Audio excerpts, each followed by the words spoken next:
Señor Miguel Fernández Pastor. No lo veo.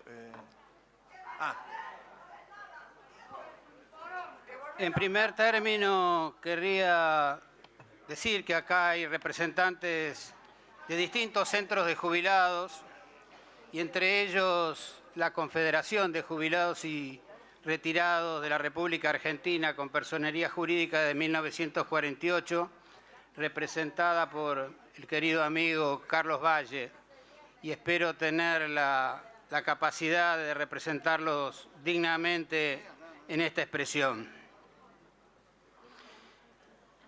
Todos sabemos que durante los últimos días hemos asistido a la especulación de cuál es el ahorro en materia previsional que representa esta ley.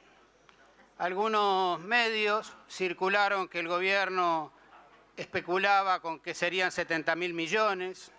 Clarín, el primer día nomás publicó que se trataba de 100.000 millones. El CEPA habló de 116.000 millones. Pero lo cierto es que, como decía el profesor Fait, los hechos son sagrados y las opiniones son libres. Y hoy, en el día de hoy, se firmó un decreto de necesidad y urgencia, que es el 1013, por el cual se transfieren del sistema de seguridad social la friolera de 84.500 millones de pesos para el presupuesto 2018. Se le descuentan esa cantidad de dinero. Por lo tanto, ese es en principio el ahorro que el gobierno espera tener de esta ley.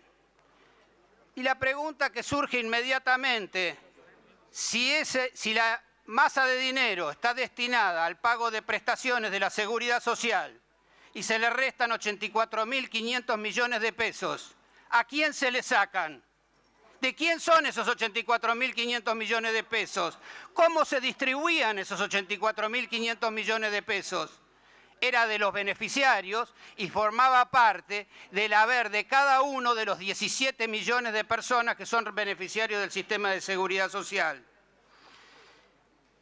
Pero, como yo siempre digo cuando se habla de estos temas, los que estamos jubilados, como es mi caso, ya estamos jubilados. Nos podrán sacar el 8%, que efectivamente nos lo sacarán, pero mucho, demasiado no nos va a cambiar la vida. A quienes sí les va a cambiar la vida, son los que vienen atrás nuestro.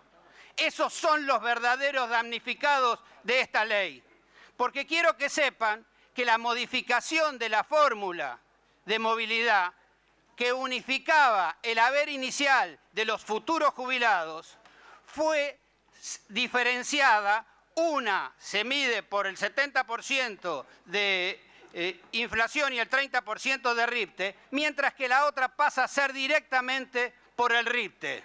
Lo que quiere decir que los trabajadores activos, a partir de 2018, si la interpretación es aplicar el RIPTE para todo el periodo, están perdiendo en el cálculo del haber inicial el 20%. Y esto quiero que lo tengan registrado porque creo que es central que los trabajadores activos sepan que ellos son los verdaderos damnificados.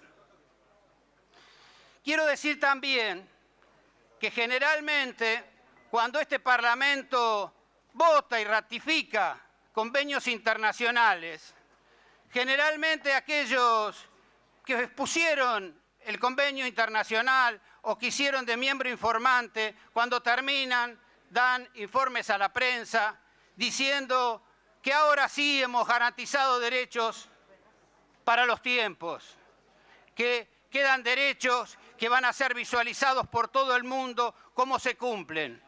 Por eso me gustaría aprovechar este tiempo y les ruego por favor que fijen bien las fechas en que fueron ratificados estos convenios. El 5 de noviembre de 1984 se firmó la Convención Americana sobre Derechos Humanos. El 6 de mayo de 1986 se ratificó el Pacto Internacional de Derechos Económicos, Sociales y Culturales.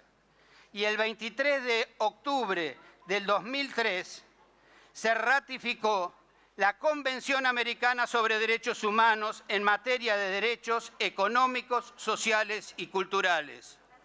Esos 3 convenios taxativamente prohíben ir en retroceso de derechos sociales o culturales. Lo dice con esta claridad: la objeción, la obligación general de procurar constantemente la realización de los derechos consagrados sin retroceso. Los retrocesos configuran una violación del artículo 26 de la Convención Interamericana de Derechos Humanos.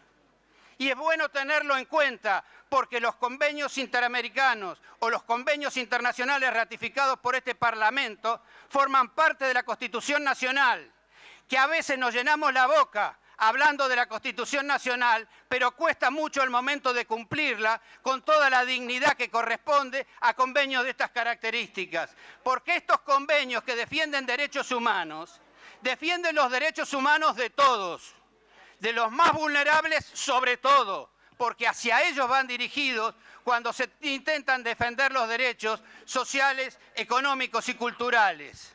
Así que me parece que lo que se está intentando desarrollar en la modificación de esta ley de movilidad jubilatoria es un claro retroceso en materia de derechos sociales, por lo cual es desde ya inconstitucional por esa sola razón, pero también es inconstitucional por la forma de aplicación de esa resolución, porque se aplica, se mata 6 meses de este año que ya fueron devengados y que correspondían ser cobrados en marzo del año pasado.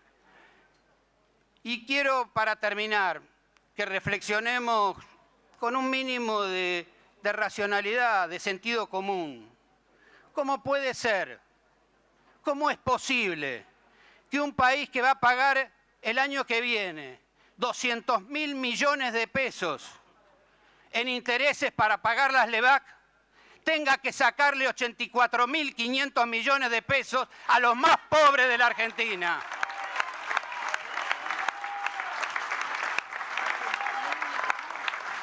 No tengo duda que quizás el compromiso político obligue a muchos a firmar un dictamen de estas características y posiblemente a votar. Pero tengan en cuenta que probablemente se lleven un triunfo parcial, pero en definitiva la historia los condenará. Muchas gracias, señor presidente. Muchas gracias.